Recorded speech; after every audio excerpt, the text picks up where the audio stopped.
Kongsheng Lyra review.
So, this is my review of the Kongsheng Lyra.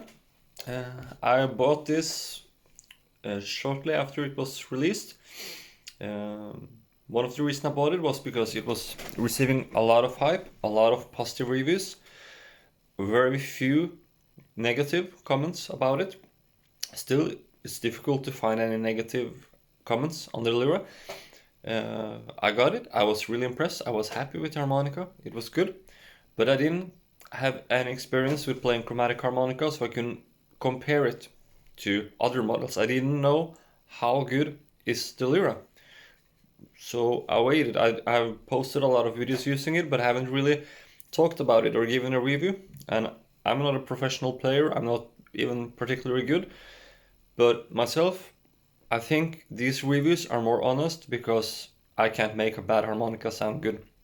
A good harmonica can maybe make me sound a little bit better, but I'm not at a level where I can compensate for a bad harmonica. So what you hear me playing is most likely just the sound of the harmonica and not superb and excellent musicianship.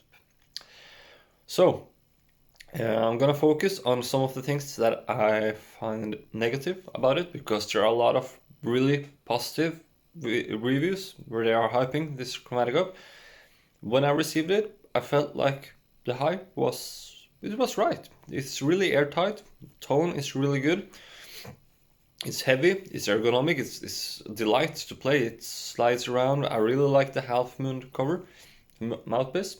It allows me to put the harmonica far into my mouth.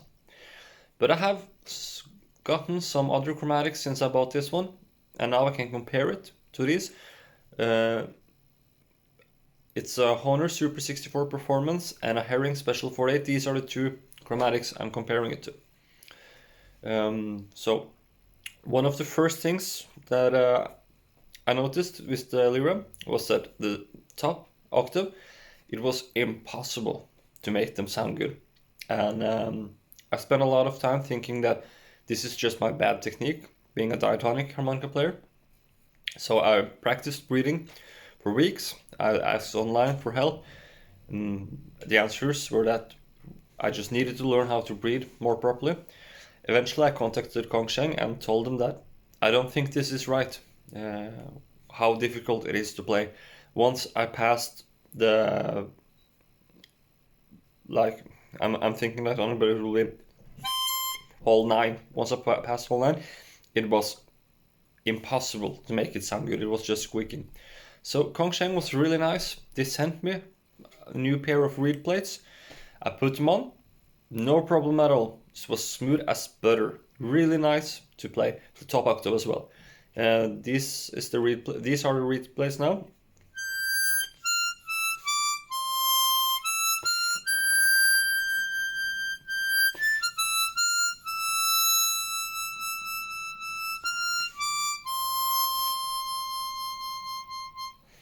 They are very responsive. It's a nice harmonica to play in the top octave. So that it was probably just something that went wrong in production. Just that harmonica. We wouldn't really pay attention to it, and Kongsheng was really nice to send me a new one. Here's the second issue. The new one I got, I didn't bother to tell them about it because I really don't notice this. But if you listen to the end harmonic, they're out of tune.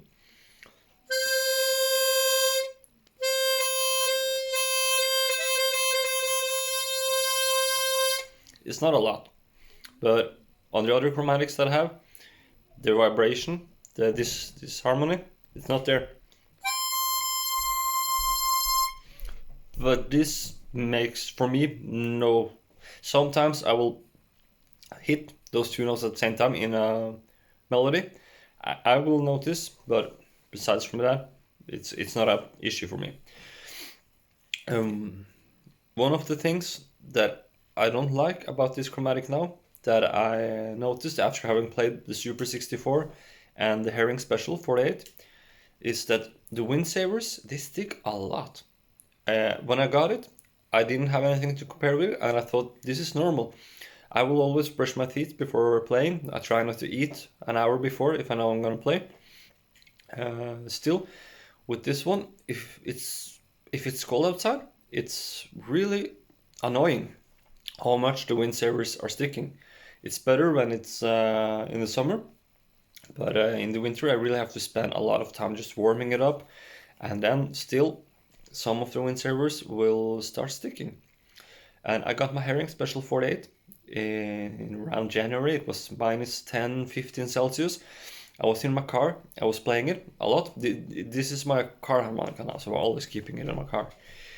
And I still haven't experienced the Herring Special 48 having the Windsaver stick.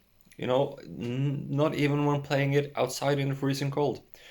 I could never do that with this one. It really needs to be warmed up, and it's gotten to the point now that when I have other chromatics, I can pick this one up. It's really nice to play, but once the sticking starts, I will just put it back down and I won't play it because why? I have other ones that doesn't stick. They don't sound the same. It's a really nice sound, but the Super 64, I would say, for me personally, the tone of the harmonica is a little bit better. So of course I'm gonna play the Super 64. What I really miss in the other harmonicas I have is, and that's maybe because I learned on this one, but it's easy to play. It slides around, it's nice to hold, it's not a big harmonica. The mouthpiece is super nice. So it's a shame about the Windsavers that they are sticking so much, but that's how it is.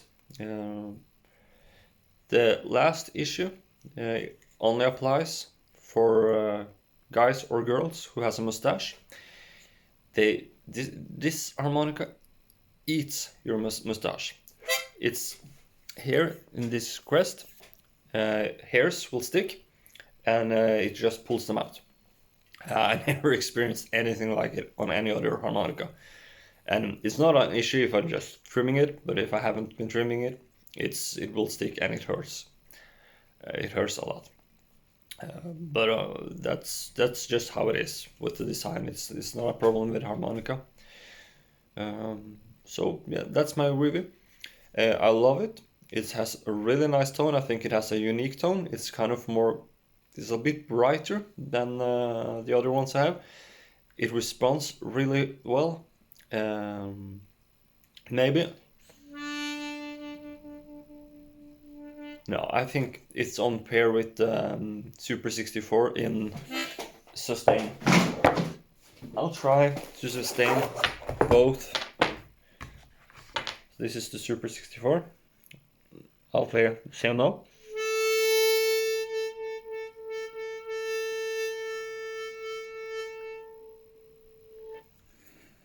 And I'll try this one.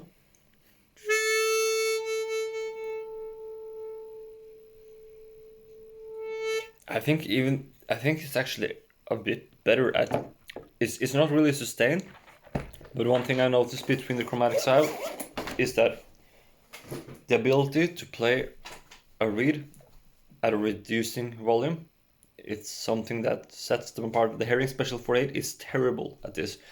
You know, once I start cutting the force, it will just stop sounding. But on the Lyra, you have quite nice control of volume.